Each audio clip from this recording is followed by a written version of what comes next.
ঘরোয়া পদ্ধতিতে বাঁধাকপি, ক্যাপসিকাম, গাজর, পেঁয়াজ, তারপর হলো বিনস, পেঁয়াজ পাতা, আদা কুচি, রসুন কুচি। চাউমিন সেদ্ধ করা হয়ে গেছে। এবার এই চাউমিনই করব, কেমনভাবে করছি সেটাই দেখানোর। এর মধ্যে আদা কুচি, রসুন কুচি দিয়ে ফোড়ন দেওয়া হলো। এর মধ্যে এবারে তেলটা গরম হয়ে গেছে, এবার পেঁয়াজ দেব। পেঁয়াজগুলো দিয়ে দিয়েছি, এবার পেঁয়াজগুলো হালকা হালকা ভাজা হবে। তারপরে ক্যাপসিকাম, গাজর এগুলো দেব। পেঁয়াজগুলো হালকা নরম নরম হয়ে গেছে।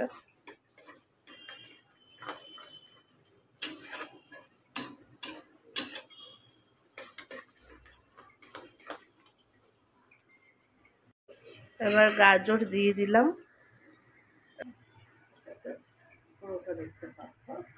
তোমরা পুরোটা দেখতে পারবে। গাজর দিয়ে দিলাম, আর গাজরটা একটু ভাজা ভাজা হবে। দেখতে পাওয়া যাচ্ছে?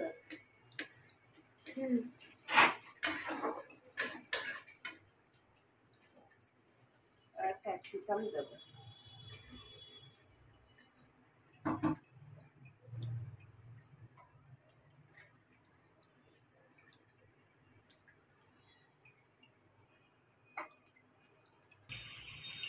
ক্যাপসিকামটা হালকা হালকা ভাজা হয়ে গেছে। এবার আমি দেব এর মধ্যে বিনস দেবো। এর মধ্যে এবার বিনস দিয়ে দিয়েছি। এবার এটাকে নাড়া দেবো।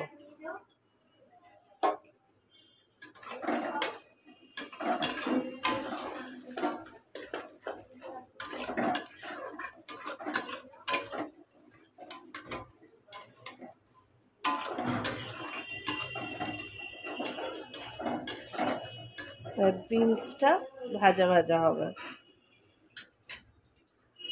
গুলো হালকা হালকা ভাজা হয়ে গেছে। এবার বাঁধাকপি দিয়ে দিলাম। বাঁধাকপিটা হালকা ভাজা।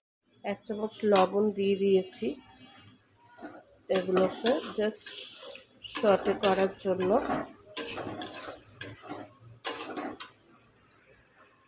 এর মধ্যে অল্প একটুখানি চিকেন দিয়ে দিয়েছি। চিকেনগুলোকে এর সাথেই ভাজবো।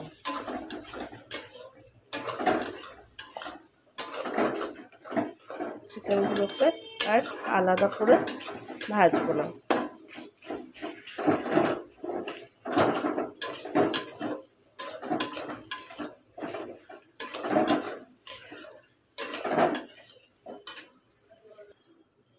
এর মধ্যে একটুখানি চিকেন মশলা দিয়ে দিচ্ছি।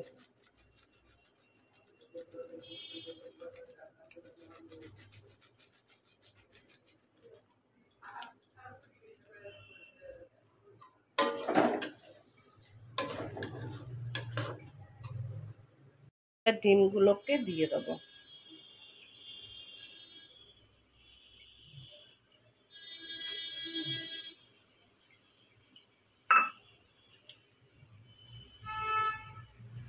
ডিমগুলো দিয়ে দিয়েছি। এটাকে মিক্সড করে দিয়েছি। এবার হালকা আঁচ দিয়ে এটাকে একটু ঢেকে দেব, যাতে এটা মিক্সটা একটু মানে সুন্দরভাবে হয়ে যায়, তার জন্য। রান্না হয়ে গেছে ঘরোয়া পদ্ধতিতে। আমি নামিয়ে দিয়েছি। এই দেখুন চাউমিন।